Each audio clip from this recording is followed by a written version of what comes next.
In a male-dominated industry, what made you decide to study engineering? I just kind of took an interest into things that were mechanically inclined. I figured out when I got to high school that mechanical engineering would be the major I'd want to pursue.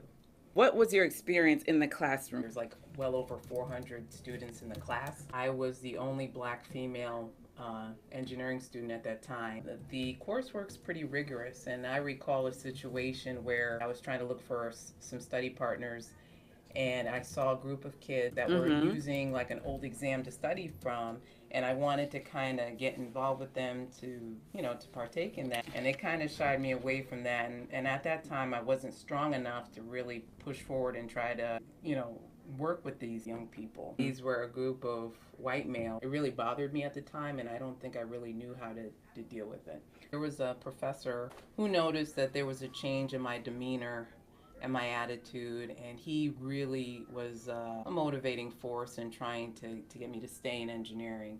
And he's like, look, I believe in you. I know you can do it. You have to believe in yourself that you can do it. We just never know who those motivational figures are going to be and that God aligns on our Absolutely. path. Absolutely. I graduated with my degree, my master's from the University of Illinois at Chicago.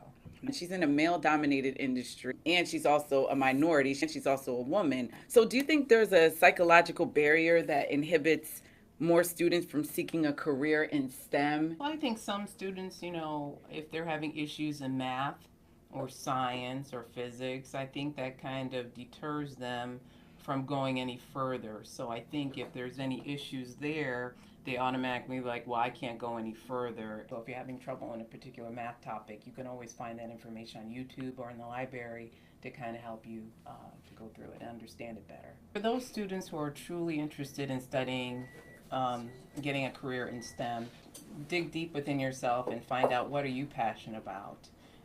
What's the vision that you have for yourself? Is there anything that you are particularly interested in, and do some research regarding that. What are the other options for engineering students besides robotics and coding? Well, those two seem to be a hot topic, but I would also encourage students to take a look at automation. Manufacturing took a big hit in this country. I'm actually in the industry of automation, and we don't have enough automation engineers. You also have product developers. And if you know CAD, which is computer aided design, you can also become a product developer, especially in the area of mathematics. There's this thing called actuaries. And they are important with numbers and understanding figures, statistics. And then when you take a look at science and technology, there's minerals that we're still discovering. And so there's probably a whole area of new technologies that can be developed by these new minerals that are spread across the world. There's also in the industry of civil engineering, there's infrastructure, roads and bridges, as well as architecture. Well, I've done college fairs as well as going to schools and doing career days and really being a visual representation of what is possible. So I definitely make it a point to meet young people and share with them what I do, the challenges that I've overcome to get to where I am. What's one question that you could think of that you were asked? Well, what do you do? I am a senior mechanical engineer. I work for the confectionery group, and basically I work on gum packaging machines. So let's take a look at the comments. Do you have to be good in math to pursue STEM? And also, do you think people with a good foundation in basic math can pursue STEM and be successful? You can be successful. Granted, you have to take several math courses, but to be honest with you, I mostly use addition, subtraction, multiplication, and division right now. But in order to get there, you do have to go through the rigorous courses, though. Last March, for International Women's Day, Natasha Neptune was featured in engineering.com. How did you feel when you read your feature? A lot of the questions were about obviously how I became interested in engineering and the challenges of women in engineering and what is that like. But I've always been blessed with having a lot of encouraging managers and peers around me.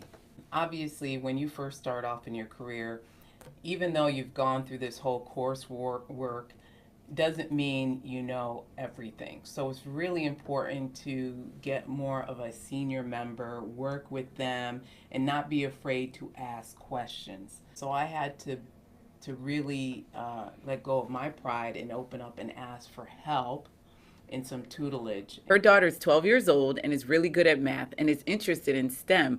What advice would you give as a mother on things I should be doing right now?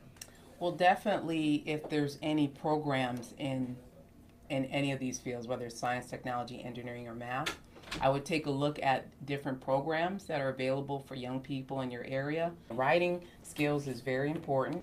I'm not saying you have to be able to write a dissertation, but as far as careers are concerned, I would say it all depends on what you're interested in. Like I was saying, civil engineering, if you pursued a career that way, you can do underwater uh, piping, you can get involved in doing bridge design because, as you well know, our infrastructure is suffering here in this country.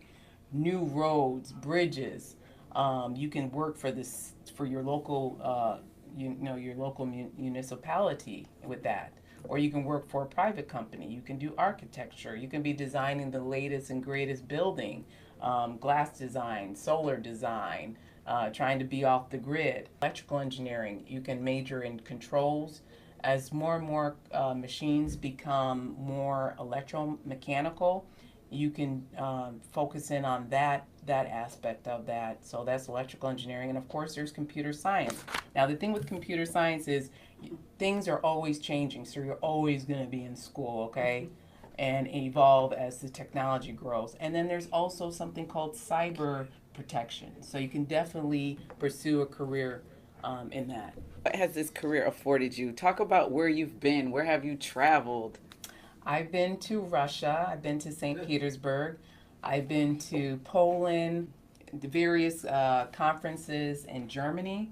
I've gotten to travel through Belgium, Luxembourg, been to Amsterdam, and I'm actually getting ready to travel to England for another project. Factories are all about production, so it's a lot more intense. It's a lot more stressful of an environment versus being in the office. Okay.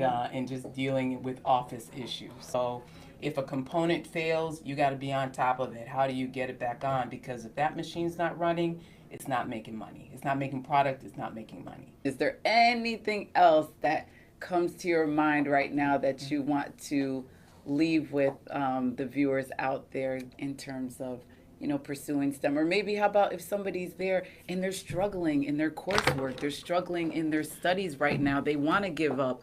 What would you say to them right now? I've been there, done that. I would say don't be afraid to ask for help. And you'd be amazed at where you can find the help. I mean, there are some places where, especially students, there might be tutoring centers, there could be a minority organization that's on campus that you can go to get some help. That's available. So I would definitely always pursue help. The scripture of the week is Psalm 27:1. The Lord is my light and salvation. Whom shall I fear? The Lord is my strength, is the strength of my life. Of whom shall I be afraid? The challenge of the week is to write down your fears in regards to pursuing STEM. Ask yourself and be honest, what is holding you back and why? Do your research. Don't be afraid to explore opportunities and see what's available for you. And then I would go from there. Bye.